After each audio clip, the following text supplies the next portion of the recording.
I request Sri K.T. Ramarao garu. Speaker sir, ఈ సభలో సోదరుడు మా సహచరుడు హైదరాబాద్ నగర పార్టీ అధ్యక్షులు గోపీనాథ్ గారికి సంతాప తీర్మానం ప్రవేశపెట్టాల్సి వస్తుందని చెప్పి మేము కలలో కూడా అనుకోలేదు. ఎందుకంటే వారు జీవించున్నంత కాలం కూడా ఎన్నడూ తనకు అనారోగ్యం వచ్చిందని కానీ అది కూడా ఇంత తీవ్రంగా ఉందని కానీ ఎన్నడూ ఎక్కడ కూడా చెప్పుకోలేదు, ఎవరికి కూడా పంచుకోలేదు అధ్యక్ష. వారు ఆ రకంగా చాలా గుంభనంగా తన వ్యక్తిగతమైన సమస్యలు కానీ వ్యక్తిగతమైన ఆరోగ్యపరమైన విషయాలు కానీ చాలా రహస్యంగా, ఒక రకంగా చెప్పాలంటే చాలా ప్రైవేట్గా వారు మెయింటైన్ చేసినారు అధ్యక్ష. కానీ పబ్లిక్ పరంగా మాత్రం, అంటే ఇందాక ముఖ్యమంత్రి గారు అదేవిధంగా శాసనసభ వ్యవహారాల మంత్రి గారు చెప్పినట్టు హైదరాబాద్ మహానగరంలో జూబ్లీహిల్స్ అంటేనే ఒక సంపన్నులు నివసించే ప్రాంతంగా పేరుంది అధ్యక్ష. కానీ జూబ్లీహిల్స్ నియోజకవర్గం పరిస్థితి చూస్తే దానికి పూర్తి భిన్నం అధ్యక్ష. పేరుకి జూబ్లీహిల్స్ నియోజకవర్గం, కానీ అక్కడ ఉండేది మొత్తం కూడా పేద ప్రజలు. ఎందుకంటే పేరుకి జూబ్లీహిల్స్ నియోజకవర్గం అయినప్పటికీ అక్కడ ఉండేది బోరబండ, రేమత్ నగరు, షేక్పేట, ఎర్రగడ్డ, వెంగళరావు నగరు, ఈ రకంగా మొత్తంగా ఒక బస్తీలు, స్లమ్స్తో కూడిన ఏరియా అధ్యక్ష. హైదరాబాద్లోని హైదర్గూడలో 1963లో ఇక్కడే హైదరాబాద్ మహానగరంలోనే గోపీనాథ్ గారు జన్మించినారు అధ్యక్ష. తర్వాత వారు ఇక్కడే చదువుకుని ఇక్కడే మరి ఉస్మానియాలో డిగ్రీ కూడా చేసి తర్వాత ఎన్టీ రామారావు గారికి వీర అభిమానిగా తెలుగుదేశం పార్టీ స్థాపించిన తర్వాత వారు రాజకీయాల్లో అడుగుపెట్టినారు. నాకు బాగా గుర్తుంది అధ్యక్ష, మేము చిన్నప్పుడు మన ఎమ్మెల్యేలకు ఇచ్చిన క్వార్టర్స్ ఏవైతే ఉన్నాయో బషీర్బాగ్లో, అక్కడ మా కుటుంబం అంతా ఉండేది.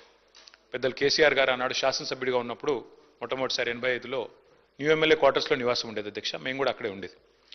అక్కడ నుంచి బయటకు వచ్చి ప్రస్తుతం ఉన్న సెక్రటేరియట్ ముందుగా ఇప్పుడు ఎక్కడైతే అమరజ్యోతి ఉన్నదో అక్కడ మాకు ఎప్పుడూ ఒక కటౌట్ కనబడేది అధ్యక్ష. మొట్టమొదటి కటౌట్ బహుశా చాలామంది హైదరాబాద్లో చూసింది అదే అయి ఉంటుంది. ఎన్టీ రామారావు గారి నిలువెత్తు కటౌట్ పెట్టి కృష్ణుడి రూపంలో, రాముడి రూపంలో పెట్టి కింద రాసి ఉండేది అధ్యక్ష, మాగంటి గోపీనాథ్ అని చెప్పి రాసి ఉండేది. ఒక రకంగా చెప్పాలంటే హైదరాబాద్లో ఈ కటౌట్స్ కల్చర్ కానీ, రకంగా చెప్పాలంటే ఆనాడు తెలుగుదేశం పార్టీ అధికారంలో ఉన్నప్పుడు ఈ రకంగా మరి ఒక పర్మనెంట్గా ఒక కటౌట్ తనకంటూ ఏర్పాటు చేసుకున్న నాయకుడు మాగంటి గోపీనాథ్ గారు. వారు చాలా క్రియాశీలంగా ఉండేది అధ్యక్ష రాజకీయాలు. చిన్న స్థాయి నుంచి కూడా మరి మొదటి నుంచి కూడా చాలా క్రియాశీలంగా విద్యార్థి దశ నుంచి కూడా రాజకీయాల్లో ఉన్నారు. తెలుగు యువతలో పనిచేశారు.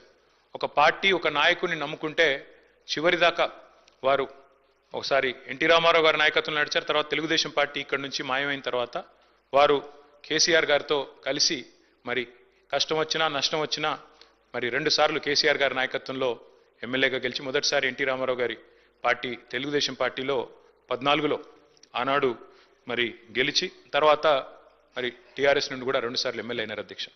ముఖ్యమంత్రి గారు చెప్పినట్టు హ్యాట్రిక్ కొట్టడం ఎమ్మెల్యేలకు అంత సులువు కాదు అధ్యక్ష. గోపీనాథ్ గారి గురించి ఒక మాట చెప్పాలంటే అధ్యక్ష, వారు చనిపోయిన రోజు నేను హరీష్ రావు గారు ఇద్దరం ఏఐజీ హాస్పిటల్ నుండి బయలుదేరి వాళ్ళ ఇంటి దగ్గరికి వెళ్ళి కొన్ని ఏర్పాట్లు చేద్దామని ముందు పోయినాం అధ్యక్ష. ఆ రోజు నిజంగా ఆశ్చర్యం అనిపించింది మాకు. చెప్తారు అధ్యక్ష, మన హైదరాబాద్లో సామెత చెప్తారు, ఊపర్ షేర్వాణి అందరు పరేషాని అని. అక్కడ పోయిన తర్వాత నేను హరీష్ రావు గారు నిజంగా ఆశ్చర్యంలో నేను గోపీనాథ్ గారు ఉండే ఇల్లు ఒక మాదాపూర్ ఆ ప్రాంతంలో చాలా చిన్న ఇల్లు అధ్యక్ష. నాకు తెలిసి 250-300 గజాలు కూడా ఉంటుందో ఉండదో, చాలా చిన్న ఇల్లు. ఎన్నడూ కూడా గోపీనాథ్ గారు మాకు తను ఎప్పుడు కనబడ్డా ఇందాక మరి ప్రభుత్వం నుంచి చెప్పినట్టు ఎప్పుడు కూడా చాలా గుంభనంగా, చాలా ఎప్పుడు కూడా ఎక్కడ కూడా తనకేమైనా ఇబ్బంది ఉన్నా చెప్పేవాడు కాదు అధ్యక్ష. అక్కడ పోయిన చూసిన తర్వాత వాళ్ళ 3 పిల్లలు, అక్షర, దిశిర, వాత్సల్య, 3 పిల్లలు అధ్యక్ష. ఇంకా చిన్న పిల్లలు 20, 21, 22 ఏళ్ళు ఉంటాయి. ఎవరు కూడా ఇంకా పెళ్ళి అవ్వలేదు, సెటిల్ అవ్వలేదు. వాళ్ళని చూసి బాధపడ్డాం. తర్వాత ఇల్లు చూసి కూడా బాధపడ్డాం, ఇట్లా ఉన్నారా ఈయన ఇన్ని రోజుల్లో. ఎందుకంటే ఎప్పుడు ఏ ఫంక్షన్ వచ్చినా బాగా లావిష్గా ఖర్చు పెట్టేటోడు అధ్యక్ష. ఊపర్ షేర్వాణి అందరు పరేషాన్ ఎందుకన్నా అంటే ఎక్కడ కూడా ఎందుకంటే తెలియనియలే మాకు ఈ కష్టం ఉందని కానీ ఇంకోటని కానీ. తెలంగాణ ప్రభుత్వం ఆనాడు బతుకమ్మ చీరలు అనే కార్యక్రమం మనం 2016-17లో ప్రారంభించినాం అధ్యక్ష. కానీ అంతకంటే ముందే గోపీనాథ్ గారు తన కాన్స్టిట్యున్సీలో బతుకమ్మకి చీర పెట్టే ఒక సంస్కృతిని కూడా తీసుకొచ్చింది గోపీనాథ్ గారు అధ్యక్ష. మనందరం గోపీనాథ్ అని ఇక్కడ పిలుస్తాం కానీ ఆయన మొత్తం కాన్స్టిట్యున్సీలో మాత్రం గోపన్నగానే పిలుచుకుంటారు. ఎక్కడ పోయినా, ఏ డివిజన్ పోయినా గోపన్న గోపన్న అని మాట్లాడతారు. ప్రజల్లో నిత్యం మమేకమయ్యే వ్యక్తి అధ్యక్ష. ఒక చిన్న ఎగ్జాంపుల్ నేను మీకు చెప్తాను. రేమత్ నగర్ డివిజన్లో ఎస్పీఆర్ కాలనీ అనుకుంటా, ఎస్పీఆర్ హిల్స్ ఏదో ఉంటుంది అధ్యక్ష అక్కడ పేరు. అక్కడ ఒక 5 ఎకరాల స్థలం ఉండేది అధ్యక్ష, ఒక క్వారీ ఉండేది. ఆ క్వారీ మొత్తం అయిపోయింది, దాని క్వారీ అంతా కూడా ఎక్స్కవేషన్ అయిపోయింది. అక్కడ కబ్జా పెట్టడానికి చుట్టూ బస్తీలు అవి ఉన్నాయి, అక్కడ కొంతమంది కబ్జా పెట్టడానికి ప్రయత్నం చేస్తూ ఉన్నారు లోకల్ వాళ్ళు కొంతమంది ఎవరు. గోపీనాథ్ గారు పట్టుబట్టి ఆనాడు ప్రభుత్వంలో ఉన్న మా అందరిని కూడా తీసుకెళ్లి ఆ ప్లేస్ చూపెట్టి అక్కడ ఒక మంచి పిల్లలు ఆడుకునే ఒక గ్రౌండ్, అదేవిధంగా అక్కడ కమ్యూనిటీ అంతా గ్యాదర్ అయ్యి చేసుకునే కార్యక్రమాలు చేయాలని చెప్పి పట్టుబట్టి దాన్ని ఒక గ్రౌండ్గా తీర్చిదిద్ది అక్కడ బతుకమ్మ వేడుకలు కానీ, అట్లాగే రంజాన్ అప్పుడు అక్కడ కార్యక్రమాలు చేయడమే కానీ, క్రిస్మస్ వేడుకలు చేయడం కానీ, ఇవన్నీ కూడా చాలా జాగ్రత్తగా చేసేటాడు అధ్యక్ష. దాంతోపాటు అధ్యక్ష వారు మరి బతికినంత కాలం ఒక మాస్ లీడర్గా ప్రజల మధ్యనే ఉంటూ ఎప్పటికప్పుడు డైనమిక్గా తిరుగుతూ అర్ధరాత్రి సమస్య వచ్చినా అపరాత్రి సమస్య వచ్చినా అధికారులను వెంటనే సంప్రదించి పనులు చేసి పెట్టే ఒక మంచి మనస్తత్వం ఉన్న నాయకుడు అధ్యక్ష. అధ్యక్ష మరి గోపీనాథ్ గారి మరణం, ఎందుకంటే మా నగర పార్టీ అధ్యక్షుడు కూడా వారు, దాంతోపాటు కేసీఆర్ గారికి మరి నమ్మిన విధేయుడిగా ఎన్ని ఒత్తిళ్లు వచ్చినా మరి ఒక నమ్మిన విధేయుడిగా మరి పార్టీలో 2 సార్లు గెలిచిన తర్వాత అదే పద్ధతుల్లో కొనసాగారు అధ్యక్ష.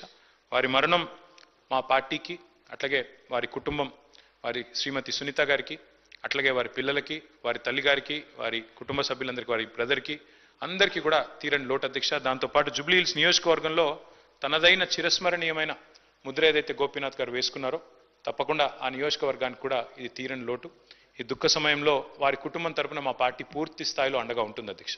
పార్టీ కుటుంబాన్ని గతంలో కూడా ఎట్లా అయితే వివిధ మా సహచరులు మరణించినప్పుడు ఆ కుటుంబాలకు అండగా నిలబడ్డామో, ఎట్లా అయితే గట్టిగా ఆ కుటుంబాన్ని కాపాడుకున్నామో, అట్లాగే మాగంటి గోపీనాథ్ గారి కుటుంబం కూడా మరి పూర్తి స్థాయిలో గోపన్న లేకపోయినా వారి కుటుంబాన్ని సంపూర్ణంగా ఆదుకునే బాధ్యత, పూర్తి స్థాయిలో వారిని చూసుకునే బాధ్యత మా పార్టీ తీసుకుంటుంది.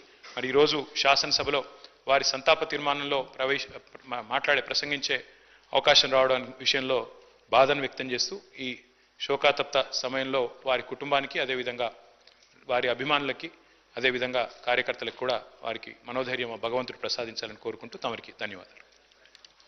I request minister for agriculture Shri Tummala Nageswara Rao గారు. అధ్యక్ష, గౌరవ ముఖ్యమంత్రి గారు చెప్పినట్లుగా